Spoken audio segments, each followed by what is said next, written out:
Le Mardi Mallette, un moment privilégié en compagnie des experts de Mallette, société de comptables professionnels agréés et de services juridiques.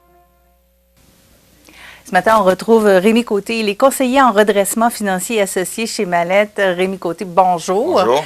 On s'est déjà vu précédemment. On a essayé de trouver des solutions sur comment réagir financièrement à ce qui se passe avec les taux d'intérêt et tout ça. Donc, on a eu des solutions il y a un mois. Oui. J'ai fait mon budget, ça va pas bien. Oui. Qu'est-ce que je fais maintenant? C'est quoi mes solutions? Mais ça va pas bien depuis un bout, là. Oui, c'est ça. Ben, c'est ça que quand vous avez tout revu, vous avez fait votre budget, comme on a parlé la dernière fois, et que là, la situation se détériore et que ça fait plusieurs mois que vous n'êtes pas capable de boucler votre budget et que, évidemment, les dettes commencent à s'accumuler, les cartes de crédit se remplissent, vous êtes plus capable de faire face à vos paiements d'automobile, de la maison. Oui, aux besoins de base, là. Besoin de on base. est serré, là. Mais là, il existe des solutions. Est-ce que je suis obligée de faire faillite?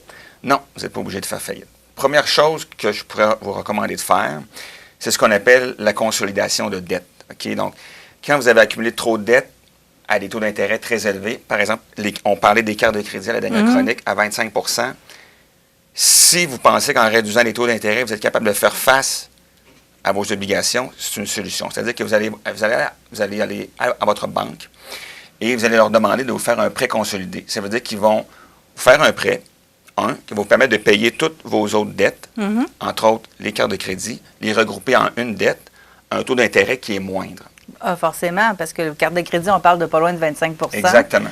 Donc, au lieu de 25 %, peut-être que la banque va être prête à vous prêter à 8, 9, 10 %, disons 10 %. Il y a quand même 10 % de différence. Puis, ils vont vous proposer un terme peut-être de 5 ans pour rembourser ça, ce qui va vous enlever de la pression, avoir plus de temps pour payer. Mais évidemment, pour faire ça, il faut que la banque accepte. 2, selon le taux puis le délai qu'ils vont vous donner pour rembourser, il faut que ça rentre dans le budget qu'on parlait, le budget qu'on a discuté ensemble la dernière chronique. Donc, vous avez fait votre budget, et si là, avec ce nouveau paiement-là de dette, ce prêt consolidé, ça fonctionne, si ça rentre dans le budget, parfait, allez-y. C'est une option intéressante. Mais ça peut être difficile si on faisait seulement le paiement minimum à chaque mois. Oui, c'est certain que si vous étiez déjà au paiement minimum, mais il faut quand même l'envisager. C'est une des solutions que les banques peuvent vous proposer. Ça ne veut pas dire qu'ils vont dire oui, mais avant de venir voir un conseiller en insolvabilité, première chose à faire, allez en discuter avec votre banquier. Est-ce qu'il y aurait des solutions à vous proposer qui pourraient vous permettre d'éviter d'aller plus loin. D'aller plus loin là, dans les solutions possibles. Là. Après ça, si ça ne fonctionne pas, vous pouvez vous protéger en vertu de la loi. C'est la loi sur la faillite. Puis là, vous avez 2 options. Vous pouvez faire une proposition de consommateur. Okay. Proposition de consommateur, là, dans le fond, simplement, qu'est-ce que ça fait? C'est que vous prenez vos dettes et vous proposez à vos créanciers un montant que vous allez leur payer jusqu'à un délai de 5 ans. Okay? Vous avez, en vertu de la loi, 60 mois pour les payer. D'accord. Okay? Donc, admettons que vous devez 50 000. Je leur dis, bien, moi, là, je serais capable, en fonction de mon budget, de mes revenus, aujourd'hui, de mes avoirs, je peux vous proposer 10 000 pour le 50 000. Si les créanciers acceptent, à ce moment-là, vous allez avoir 5 ans pour payer votre 10 000 et régler vos dettes. Okay. Évidemment. Est-ce que moi, je peux faire cette demande-là ou cette offre-là, ou il faut aller voir un conseiller? Il faut aller voir un conseiller en insolvabilité. Il faut aller voir un syndic. Donc, vous allez dans la plupart des cabinets, là, comme Mallette ou d'autres cabinets de syndic ou de comptabilité, vont vous permettre de faire là, ce type d'analyse-là. En fait, ils vont analyser votre situation. Ils vont vous suggérer des options possibles. Ils vont vous parler de la consolidation de dette. Peut-être qu'ils vont vous dire que ça ne s'applique pas à vous non plus, soit la consolidation de dette ou d'utiliser la loi de la faillite. Votre dossier va être analysé. Puis généralement, cette première analyse-là que les bureaux vont faire, c'est gratuit. Là. Et ça va au moins vous permettre de connaître les différentes options que vous avez. Là. Donc, proposition de consommateur, c'est une solution. Beaucoup de gens aiment ça parce que, le délai est quand même assez long. Ça donne jusqu'à 5 ans pour payer. C'est pas une faillite. Donc, au niveau... Souvent, les gens, personnellement, là, au niveau réputation, ils préfèrent ça que de faire une faillite, de faire une proposition. Et ça permet de régler, évidemment, ces dettes au niveau des créanciers. Mais ça a un impact sur la cote de crédit. Okay. Donc, Mais un des avantages de la proposition de consommateur, c'est que vous pouvez garder vos biens, votre voiture, votre maison. Vous pouvez garder votre carte de crédit si vous en servez comme moyen de paiement, comme on a parlé, pas de moyen de financement, moyen de paiement, vous pouvez faire ça. Si jamais ça ne fonctionne pas, vous n'êtes pas capable de faire une proposition, c'est possible de faire une autre option. Mais le dernier recours, c'est la faillite. Et là, bien, la faillite, même chose, votre dossier va être analysé par un conseiller. Et puis là, bien, la durée, il va y avoir un montant aussi à payer dans le cadre d'une faillite qui va être moins élevé que dans une proposition.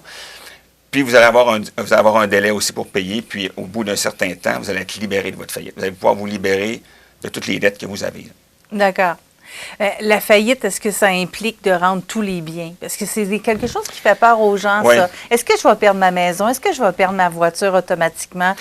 Non, pas automatiquement. Okay? C'est sûr que dans le cas d'une faillite, effectivement, tous les biens sont censés être remis au syndic, mais c'est pas vrai. C'est pas exactement comme ça que ça fonctionne. Supposons que vous avez une voiture, OK? Vous pourriez la conserver. Okay? Si vous continuez à la payer, puis que le créancier qui vous finance la voiture accepte, vous allez pouvoir la conserver, mais il faut continuer à la payer. Si, par contre, il y avait une valeur de l'équité sur votre voiture, dans le cadre d'une faillite, il faudrait remettre cette valeur-là au syndic, parce que le rôle du syndic, c'est d'aider le consommateur à se libérer de ses dettes, mais il doit aussi prendre en considération les droits des créanciers et éventuellement peut-être de redistribuer certaines sommes aux créanciers. Okay? Donc, si jamais il y a de la valeur sur une voiture, la personne qui fait faillite pourrait devoir payer un montant pour la voiture pour la garder, qui serait remis au syndic, et éventuellement, le syndic la redistribuerait aux créanciers. Vous pourriez garder votre maison aussi. C'est la même chose, c'est le même principe. Si vous continuez à la payer, vous pourriez la garder. Par contre, s'il y a d'autres biens que vous avez qui ne sont pas hypothéqués, qui n'ont pas de dette dessus, effectivement, le syndic il prendrait les biens, les revendrait pour distribuer les sommes là, aux créanciers. J'ai une question. À quel moment est-ce qu'on va vous rencontrer justement pour parler de ça? Est-ce qu'il faut attendre de ne plus être capable de payer, d'être en défaut de paiement pendant des mois? Est-ce qu'on peut y aller quand même si tous les paiements sont toujours faits et on sait qu'on commence à être étranglé? C'est à quel moment exactement qu'on va vous rencontrer puis vous rentrer dans le jeu, là? Je dis toujours que le meilleur moment, c'est le plus tôt possible. Parce que plus on se présente tôt pour aller discuter avec un conseiller, plus le conseiller va avoir d'options à vous offrir. Parce que si vous attendez d'être à la toute fin, en fait, de ne plus avoir d'options, le conseiller, mis à part la faillite, il ne peut pas vous faire d'autres propositions. Donc, plus vous réagissez tôt à votre situation financière, plus on va avoir des options à vous proposer pour vous aider à choisir. Là. Parce que les gens ont peur. Ben oui, parce que c'est certain qu'une faillite, bon, la réputation, bon, j'ai fait faillite, la carte de crédit, pendant qu'on est en faillite, on ne peut pas avoir de carte de crédit, on ne peut pas aller chercher de nouveaux financements. Puis quand vous voulez aller, même une fois que la faillite est terminée, si vous voulez aller vous chercher du nouveau financement, votre carte de crédit est affectée. Donc, vous voulez acheter des électroménagers, il vérifie votre carte de crédit. Ça se peut que les taux d'intérêt offerts soient plus élevés aussi à ce moment-là. Donc, l'accès au crédit est beaucoup plus difficile. Donc, c'est sûr que ce n'est pas une situation qui est idéale, mais si on se met à l'opposé, s'il n'y avait pas de loi pour protéger les consommateurs qui leur permettrait de se libérer de leurs dettes, s'il n'y avait pas d'option, il n'y aurait pas moyen de se libérer et de pouvoir recommencer à neuf pour recommencer là, sa vie normalement. Là. Et d'un autre côté, il ne faudrait pas que les consommateurs en profitent trop. Non. Parce que ça pourrait avoir un impact sur toutes les entreprises à qui ils doivent de l'argent. C'est ça. Donc, bon. Il y a toujours quelques délinquants. Généralement, les gens utilisent la loi à bon escient, c'est-à-dire qu'on l'utilise quand on en a vraiment besoin. Là. C'est exceptionnel, là, les gens qui vont utiliser la loi 2-3 fois pour faire une faillite. Là. Ça arrive, là, mais c'est pas évidemment le but là, de la faillite, mais c'est vraiment une option pour aider les gens à reprendre leur vie en main. Puis pendant le processus, les consommateurs, les ménages québécois vont avoir accès à des formations au niveau budget, de se faire une planification financière pour les aider à ce que cette situation-là ne se reproduise pas. Là. Parce que vous n'êtes pas là pour gronder les gens, mais pour les aider. Exactement. Non, c'est pas notre rôle, là, que ce soit les entrepreneurs ou monsieur, madame, tout le monde. Notre rôle, c'est pas de les chicaner. C'est vraiment de les aider à ce que cette situation-là ne se reproduise pas. Là. Peut-être que comme ça, les gens auront moins peur d'aller vous voir. Exactement.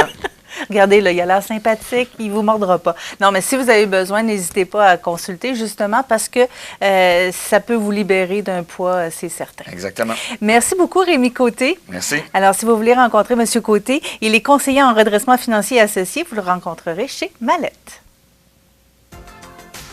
Le Mardi Mallette, un moment privilégié en compagnie des experts de Mallette, société de comptables professionnels agréés et de services juridiques.